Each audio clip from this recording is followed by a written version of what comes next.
Hello મિત્રો, આરટીઈનું first round જે છે એનું રિઝલ્ટ આજે આવી ગયું છે. તો ઘણા બધા વાલીઓનો એક પ્રશ્ન હોય છે કે અમારે શું કરવું.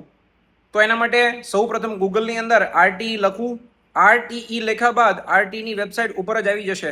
એના ઉપર ક્લિક કરશો એટલે નીચેની સાઈડ તમે જોશો એટલે તમારા બાળકનું એડમિટ કાર્ડ એવું હશે. એડમિટ કાર્ડ ઉપર ક્લિક કરશો એટલે તમારા બાળક માટે એપ્લિકેશન નંબર અને જન્મ તારીખ એ બંને વસ્તુ તમારે ત્યાં નાખવાની રહેશે, જેથી કરીને તમે તમારા બાળકનું એડમિટ કાર્ડ ડાઉનલોડ કરી શકશો.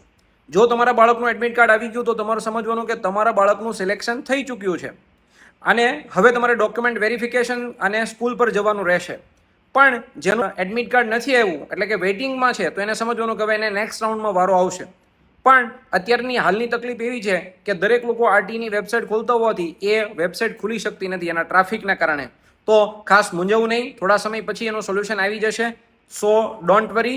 અને દરેક વાલીને નમ્ર વિનંતી કે જે વાલીઓને આ તકલીફ આવે છે એમના સુધી આ વિડીયો શેર કરવો, જેથી કરીને એ ટેમ્પર એટલે ન થઈ શકે અને શાંતિ જાળવી શકે. પણ બીજી કંઈ માહિતીની જરૂરિયાત હોય તો મારો સંપર્ક જરૂરથી કરજો.